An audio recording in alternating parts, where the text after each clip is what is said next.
నమస్తే. ఈరోజు మనతో చాలా విశిష్టమైన వ్యక్తి ఉన్నారు. 2 తెలుగు రాష్ట్రాలకి సంబంధించిన మెగా ఫ్యామిలీ అందరికీ ఈరోజు పండగ కానుంది. ఆవిడెవరో కాదు, ముద్దుగా అందరూ అంజనమ్మ అని పిలుచుకునే మన చిరంజీవి గారి తల్లిగారైన అంజనాదేవి గారు. అమ్మ నమస్తే. నమస్తే అండి. అమ్మ సినీ కళామ తల్లికి 3 స్టార్స్ని ఇచ్చారు.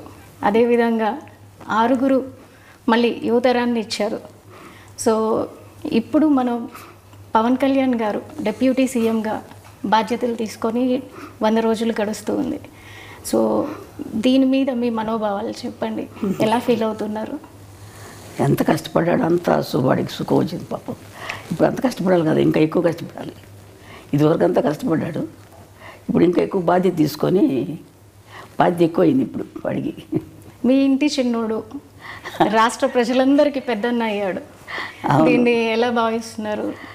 ఆయన బాధ్యతలు సంతోషంగా ఉంది. అంత కష్టపడ్డా వాడికి భగవంతుడు మంచి ఇది ఇచ్చాడు, అదృష్టం. ప్రజలకు సేవ చేసే భాగ్యం ప్రసాదించాడు. 10 ఏళ్ళు అవుతుంది ఇప్పటికి ఆయన స్థాపించి. 10 ఏళ్ళ నుంచి ఇంటికి దూరంగా చాలా పీక్లో ఉన్నటువంటి కెరీర్ని పక్కన పెట్టి రాత్రింబవళ్ళు ప్రజలతోనే ఉంటూ ఆయన ఎక్కడ ఉంటే అక్కడ, కొన్ని ప్రాంతాల్లో అయితే కనుక ఆయన నేల మీద పడుకున్న రోజులు కూడా ఉన్నాయి.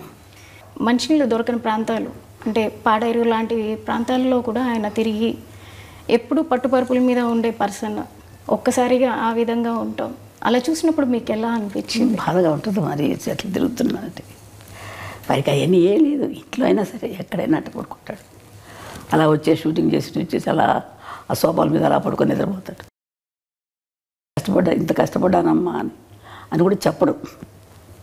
నాకు బాధగా ఉంటుంది వాడు చేస్తుంటే, అట్లా అంత కష్టపడుతున్నాడే బిడ్డ అని చెప్పేసి. చిన్నప్పటి నుంచి కూడా ఏం అడిగేవాడు కాదు అసలు. చిన్నప్పుడు అదొకలా కామ్గా ఉండేవాడు అంతే మనిషి. అన్నం భోజనానికి రమ్మంటే కూడా వచ్చేవాడు కాదు. అందరూ వచ్చేవారు, వాడు లేట్గా వచ్చేవాడు భోజనానికి. ఇది కావాలి అది కావాలని ఏమి అడిగేవాడు కాదు అసలు. మీకు చేతి వంట ఏది ఇష్టం ఆయనకి? వాడికి పలావ్ ఇష్టం. పలావ్ ఇష్టం తింటాడు. ఏదైనా తింటాడు కానీ పలావ్ అంటే కొంచెం బాగా ఇష్టం. మీతో ఉన్నప్పుడు ఆయన ఎక్కువగా పలావ్ తీసుకుంటారు అంటే వెజ్జా non veg? Non veg. Non veg అడగడు. ఇది కావాలి అది కావాలని అడగడు నన్ను. ఏది నాకు మనసు ఒప్పగా చేసి పెడతాను. పెట్టాలి కదా వాడికి పాపం, ఏది అడగడని చెప్పేసి. సో చిన్నప్పటి నుంచి నాకు ఇది కావాలని ఏది అడిగాడు? అస్సలు అడిగేవాడు కాదు. నేను ఏదో ఒక ఇంటర్వ్యూలో విన్నట్టు గుర్తు నాకు. చిన్నప్పుడు ఏదో టీవీఎస్ అడిగాను, కొనిపెట్టలేదు, అందుకే ఇప్పుడు కంటిన్యూస్గా నేను బైకులు కొంటున్నాను అని. నిజమేనా? ఏమో మరి నాకు జ్ఞాపకం లేదు అసలు. ఈ మధ్యకాలంలో చూసుకుంటే ఎక్కువగా నరసింహస్వామి క్షేత్ర దర్శనలు, వారాహి దీక్షలు, అంటే అందరూ బాగుండాలని. అలాగే మొన్న వెంకటేశ్వర స్వామి క్షేత్రంలో జరిగిన లడ్డు వ్యవహారంలో కూడా దానికి ప్రక్షాళనగా ఆయనే ముందుగా ఒక దీక్షని శ్రీకారం చుట్టారు. ఈరోజు 11 రోజులు దీక్ష చేస్తున్నారు. సో దీనిపై మీరు ఏమంటారు? సంతోషంగా చేయటం మంచిదే కదమ్మా. అంత అదృష్టం కదా ఆయన. వెంకటేశ్వర స్వామి దీక్ష తీసుకుంటున్నాడంటే వాడికి ఎప్పుడైనా ఇట్లా దీక్షలు తీసుకోవడం అలవాటు అయిపోయింది చిన్నప్పటి నుంచి కూడా. అయ్యప్ప స్వామి మాల వేసుకుంటాడు. నాకు నేను వెళ్దామంటే ఒకసారి నేను వెళ్ళాలి నాన్న అని చెప్పంటే నా కోసం అయ్యప్ప స్వామి మాల వేసుకున్నాడు. దర్శనం చేసుకొని వచ్చాం. వాడికి ఎప్పుడు చేసుకోవాలన్నా ఇష్టం పాప మా పైకి. సో చిన్నప్పటి నుంచి ఆయనకి దైవభక్తి. అలాగని దేవుడి దగ్గర ఊరికి దండాలు పెట్టేసి పూజలు ఏం చేసేవాడు కాదు. వాళ్ళ నాన్నగారు పూజ చేసినా కానీ ఏదో కాస్త ప్రసాదం తీసుకునేవాడు తప్ప వాడందరికీ వాడు ఎక్కువ పూజలు చేసేవాడు కాదు. ఇప్పుడు కొంచెం పెద్ద అయ్యాక తను పూజ చేసుకుంటున్నాడు. యోగ నరసింహస్వామి గుడి అని విన్నాము. పవన్ గారి అన్నప్రసన్న కూడా అక్కడే జరిగింది. దానికి సంబంధించి వివరాలు చెప్తారా? మేము తిరుపతి దర్శనానికి వెళ్ళాం. నేను మా వారు మిగతా పిల్లలందరూ తీసుకొని వెళ్ళాను. వెళ్తే అప్పుడు 6 నెలలు కరెక్ట్గా జరిగింది. ఆ రోజుకి వచ్చింది. 6 నెలలు వచ్చింది కదా, ఇక్కడే అన్నప్రాసన చేసేద్దాం అనిపించింది నాకు మనసులో. ఆయన దగ్గర ఎప్పుడూ ఒక కత్తి ఉంటుంది. ఈయన పోలీస్ ఆయన కదా, కొంచెం పోలీస్ డిపార్ట్మెంట్. ఆయన దగ్గర చిన్న కత్తి ఉంటుంది. ఆ కత్తి పెట్టి ఏదో పుస్తకాలు ఉంటే పెట్టి దేవుడి ప్రసాదం ఇచ్చారు. వెంకటేశ్వర ప్రసాదం. ఆ ప్రసాదం పెట్టి అక్కడే యోగ నరసింహస్వామి దగ్గర పడుకోబెట్టేసి చేశాను. చూసి పడుకోబెట్టి ఇక్కడ చేసేద్దామంటే అన్నాను ఆయనతోటి, మా వారితోటి. ఇంకా అంతకంటే అదృష్టం ఏముందిలే అని చెప్పి వాళ్ళకి చేశాను. చేస్తే ఆయన కత్తి పుట్టుకున్నాడు. తర్వాత పెన్ తీసుకున్నాడు. ఓకే, అంతే. సో దాన్ని ఎలా చూస్తారు మీరు? కత్తి పట్టుకున్నవారు కాబట్టి దాన్ని మీరు ఎలా భావించారు ఆ రోజున? ఏం భావించాను, చాలా కోపంతో వచ్చిపోతాడు పిల్లడు. ఏదో ప్రజలకి ఏదో చేస్తాడని చెప్పి అనుకున్నాను నేను. అంటే అప్పుడే ఊహించారు మీరు? ఏదో చేస్తున్నాడు, కత్తి పట్టుకున్నాడు, ఏదో చేస్తాడు అనుకున్నాను. మరి పెన్ను పట్టుకున్న దానికి ఏమనుకున్నారు? అది చదువు తక్కువే వస్తుంది అనుకున్నాను. పెన్ను పట్టుకు వెనక రెండోసారి కదా చదువు. ఇది కష్టపడి పని చేస్తాడు, ప్రజల కోసం చేస్తాడు, ఏదైనా చేస్తాడు అనుకునేదని. కోపంగా అందరినీ రక్షించడానికి చేస్తాడు అనుకున్నాను. అంటే వాళ్ళ నాన్నగారు బాగా తిరుగుతారండి. ఆయన కూడా పోలీస్ డిపార్ట్మెంట్ కదా.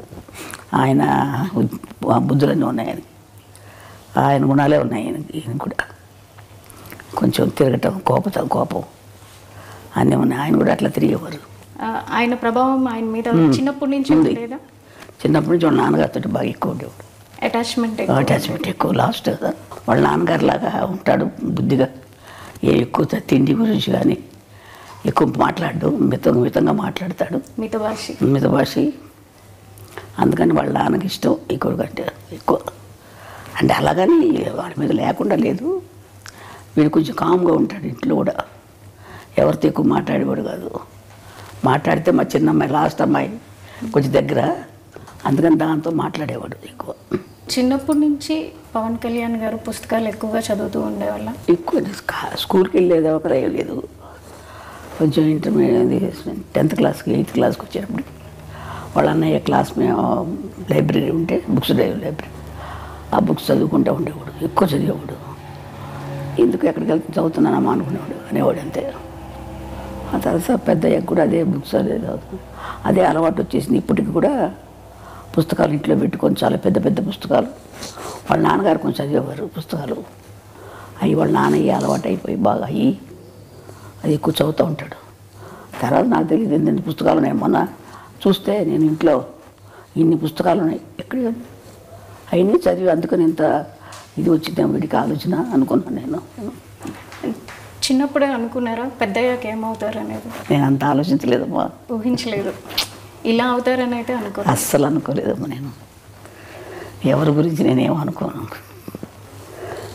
వాళ్ళ అదృష్టాలను బట్టి జరుగుతుంటుందమ్మా.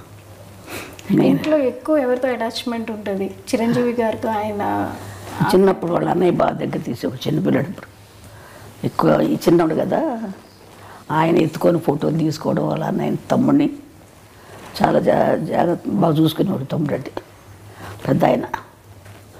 అట్లాగే పెద్ద అయినా కానీ వాళ్ళ అన్నయ్య వదిన ఇప్పటికీ వాళ్ళ అన్నయ్య వదినతో. అంటే మేము నెల్లూరులో ఉండేవాళ్ళం, మా వారికి జాబ్ అక్కడ. ఇంకా అందుకని మాకు ట్రాన్స్ఫర్లు అయ్యాయి. అందుకని పిల్లలు చదువులు సరిగ్గా ఉండవని చెప్పేసి నేను తీసుకెళ్ళిపోతానమ్మా అన్నాడు మా పెద్ద అబ్బాయి. కళ్యాణ్ బాబుని తీసుకెళ్తాను, అక్కడ చదివిస్తాను అన్నాడు. అందుకని పంపించాను మెడ్రాస్కి. కళ్యాణ్ గారికి మీరు అన్నప్రసన్న ఇప్పుడే పేరు పెట్టి ఉంటారు కదా, చిన్నప్పుడు పెట్టిన పేరు పవన్ కళ్యాణ్ అయినా? లేదు, కళ్యాణ్ కుమార్ అని పెట్టాం. శ్రీ కళ్యాణ్ కుమార్ అని పెట్టాం. ఆ తర్వాత పవన్ అని ఎవరో పెట్టారంట, నాకు తెలియదు అది. ఇప్పుడు అన్నప్రసన్న చేసినప్పుడు మీరు ఖచ్చితంగా ఏదో సాధిస్తాడు అని అనుకున్నారు కదా. 10 ఏళ్ళు అవుతుంది పార్టీని స్థాపించి. దానికన్నా ముందు ప్రజారాజ్యంలో అన్నగారితో ఉంటూనే అక్కడ యూత్ వింగ్ చూస్తూ అప్పుడు ప్రజల్లోనే మమేకమై ఉన్నారు. అప్పటికే ఆయన సినిమాల్లో ఒక చేస్తున్నారు, కొంచెం ఎదుగుతూ ఉన్నారు. అంటే మళ్ళీ పార్టీల వైపు మొగ్గుతున్నప్పుడు మీరు ఎలా భావించారు? నాకు ఎందుకు ఈ పార్టీలో మనకి సినిమాల్లో చేసుకుంటే బాగుంటుంది కదా అనిపించింది నాకు. అనిపించిన తర్వాత వాడి ఇష్టం, మనం ఏం చెప్పగలం. అవి చేస్తానమ్మా, ఇది చేస్తానని. సో మీరు వాదించారా అప్పట్లో? వాదించలేదు, నేను ఎక్కువ వాదించను అసలు. వాడి ఇష్టం, వాళ్ళు పెద్దవాళ్ళు అయిపోయారు, వాళ్ళ ఆలోచనలు వాళ్ళకు ఉంటాయి కదా. మనకు పెద్ద నాలెడ్జ్ ఏముంటుంది, వాళ్ళకున్నంత ఉండదు కదా మనకి, మాకు. అని చెప్పి నేనేం ఎక్కువ వాదించేదాన్ని కదా, అడిగేదాన్ని, నాన్న సినిమాలు చేసుకోకూడదా, ఎందుకు ఇది మనకి ఇదంటే, ఏ లేదమ్మా అది ఇది అన్నీ చేసుకుంటాను. సో కొన్ని ఇంటర్వ్యూల్లో చిరంజీవి గారు కూడా ఒకానొక టైంలో ఏమైపోతాడో, కళ్యాణ్ గారు ఎక్కువగా పుస్తకాలు చదవటం, ఎక్కడన్నా ఏదైనా చిన్న అన్యాయం జరిగినా దాని వైపు ఆయన మొగ్గు చూపడం, ముందు దూకుతాడు దాన్ని. అది చూసిన తర్వాత నేను ఒకానొక టైంలో ఎక్కడ ఒక రెబల్ అయిపోతారో అని భయపడిన రోజులు కూడా ఉన్నాయి అన్నారు. సో మీరు కూడా అట్లా ఏమన్నా? నేను లేనప్పుడు దగ్గర లేను, మేము నెల్లూరులో ఉండేవాళ్ళు, మాకు తెలియదు, అది వాళ్ళ అన్నయ్యకి తెలుసు. సో ఇప్పుడు ఎట్లా చూస్తున్నారు అంటే ఈ 10 years ఫ్యామిలీని వదిలేసి ఆయన ఉండి కష్టపడి ఇప్పుడు డిప్యూటీ సీఎంగా ఉండి వచ్చిన వెంటనే ఆయన మార్క్ ఎక్కడైనా చూపిస్తారు. మొన్న వరదల్లో చూసుకుంటే కనుక వచ్చిన రోజే ఆయన వచ్చిన వెంటనే ఇమ్మీడియట్ యాక్షన్ చూపించారు. వచ్చాను, తను పని చేసుకున్నారు. అట్లాగే ఎన్నైతే మనకి పంచాయతీలు ఉన్నాయో ప్రతి పంచాయతీకి డబ్బు అందాలన్న ఉద్దేశంతో ఆయన పంచాయతీలకి డైరెక్ట్గా అమౌంట్ని డొనేట్ చేయడం జరిగింది. సో ఆయన మార్క్ ప్రతి చోట కనిపిస్తుంది పొలిటికల్గా. ఇంతకుముందు మీరు చాలామంది రాజకీయ వ్యక్తులను చూసుంటారు, ఇప్పుడు ఆయన చేస్తున్న విధానాన్ని చూస్తున్నారు, అది మీకు ఎట్లా అనిపిస్తుంది? మా అబ్బాయి మంచి పని చేస్తున్నాడు అనిపించింది నాకు. వాడు ప్రజలు సేవ చేస్తున్నాడు, చాలా సంతోషం. ప్రజలకు సేవ చేయాలి కదమ్మా, మనకున్నది మనం తింటాం కాదు కదా, నలుగురు పెడితేనే కదా మంచిది, సహాయం చేస్తేనే కదా. అంతే, ఎంతసేపు ఇంకా మనం ఉంది కదా అని మనమే తినేస్తూ ఉంటే వాళ్ళకి సహాయం లేకుండా ఎంతమంది అల్లాడుతున్నారు జనాలు పాపం. మన పాటికి మన జరిగినప్పుడు ఎంత బాధ కలిగిందో నాకు అసలు అయితే. అది కానీ తర్వాత ఇంకొక ఊరు కేరళలో ఇక్కడ ముందు కేరళలో మైనాడులో అక్కడ తిరిగినా కానీ ఎంత బాధ కలిగింది, ఎంతో అల్లాడిపోయారు బిడ్డలు, చంటి బిడ్డలు, వాళ్ళు వీళ్ళు ఎంత బాధలు పడిపోయి ఉంటారు. అదే నేను ఊహించుకుంటే నాకు ఎంత బాధగా ఉంటుందో అనిపిస్తున్నాను. చూస్తుంటాను టీవీలో వార్తలు, చాలా బాధ కలుగుతాము. అలాంటి వాళ్ళకి సేవ చేయాలి, తప్పదు. ఏదో మనకు శక్తి కొద్ది మనం చేస్తే మంచిదే కదా, వాళ్ళకి సహాయం చేస్తే. సెలబ్రిటీగా మీరు అనుకున్నట్టుగా సినిమాలే చేసుకుంటూ ఉండుంటే ఆయన డొనేట్ చేసి వదిలేయటం జరిగేది. కానీ క్షేత్రస్థాయిలో ఆయనే ఉండి పొలిటీషియన్ అయ్యాక క్షేత్రస్థాయిలో ప్రతి ఒక్కరికి దగ్గరుండి ఆయనే ప్రతిదీ అందేలా చూసుకుంటున్నారు. సో ఈ విధానాన్ని మీరు ఎలా చూస్తారు? మంచి విధానం కదా మాది, వాడికి చేసేది మంచి విధానమే. అందరికీ కూడా సర్దుకుంటాం, అందరికి సహాయం చేయటం అనేది అంత కలిసి అంత బుద్ధి పుట్టాలి కదా చేయటానికి, అంత ఆలోచన రావాలి కదా. మంచిదే కదా మాకు చేసే బుద్ధి ఉంది. వాళ్ళ నాన్నగారికి కూడా ఉంది కొంచెం బుద్ధి, సేవ చేసే బుద్ధి. కళ్యాణ్ గారి ప్రస్థానం చూసుకుంటే అటు కెరీర్ వైజ్ కానీ ఇటు పొలిటికల్గా కానీ ఆయన మీద వాళ్ళ తండ్రి గారి ప్రభావం ఎక్కువ ఉందనుకుంటున్నారా, లేదా ఇంకెవరైనా ప్రేరేపణ ఉంది అని? ఇంకేం లేదు, వాళ్ళ నాన్నగారి ప్రభావం ఎక్కువ ఉంది. ఆయన ఇట్లాగే దాన ధర్మాలు చేసి సహాయం చేసేవారు, అందరికీ చేసేవారు. అదే బుద్ధి ఈయనకి కూడా వచ్చింది కొంచెం. అంటే అందరికి ముగ్గురికి ఉంది కొంచెం. ఈయన ఎక్కువ రాజకీయాలు ఉండబట్టి ఎక్కువగా కలిసేసుకుంటారు. సినిమా ఫీల్డ్లో ఉండగా కూడా అందరికీ సహాయం చేసేవారు, సినిమాలు యాక్ట్ చేసేటప్పుడు కూడా. ఇప్పుడు మీరు డిప్యూటీ సీఎంగా మీ అబ్బాయిని చూస్తున్నారు, తర్వాత నెక్స్ట్ ఇంకేమన్నా ఎదగాలని అనుకుంటున్నారా? ఏ స్థాయిలో మీ అబ్బాయిని చూడాలనుకుంటున్నారు? నేను అంత ఆశ లేదమ్మా నాకు, నేను అంత ఆశపడలేదు, అంత ఆలోచించలేదు. దేవుడు ఎలా చేస్తారో జరుగుతుంది అంతే. అంటే నేషనల్ వైడ్గా కూడా ఆయన మార్క్ పొలిటీషియన్గా మిగతా పొలిటీషియన్తో కంపేర్ చేసుకుంటే కనుక కళ్యాణ్ బాబు గారు వెళ్తున్న విధానం కావచ్చు, అటు డివోషనల్గా కావచ్చు, బీజేపీతో అలయన్స్ అవటం వల్ల కావచ్చు, ప్రతి ఒక్కరిలోనూ ఒక చైతన్యం వస్తుంది. సో ఆయన నేషనల్ లీడర్గా ఎదగాలని మీరు కూడా అందరితో పాటు ఆశిస్తున్నారు అనుకుంటా. వాడు ఇప్పుడు అనుకోలేదు కదా ఇలా ఇప్పుడు సీఎం అవుతాడు, అదే అలా జరుగుతుంది, ఆటోమేటిక్గా అవి జరుగుతాయి అట్లా. అంతే కదా, మనం ఆలోచించేది కొద్దిగా జరగవు కదా. దేవుడు ఎట్లా చేసుకుంటారు కదా, భగవంతుడు ఎట్లా చేస్తాడు అట్లా చెప్తాడు. పవన్ కళ్యాణ్ గారు వారి తండ్రి గారైన వెంకట్రావు గారి నుంచి చాలా వరకు ఆయన బుద్ధులే క్యారీ ఫార్వర్డ్ అయినాయి అని మీరు చెప్పారు.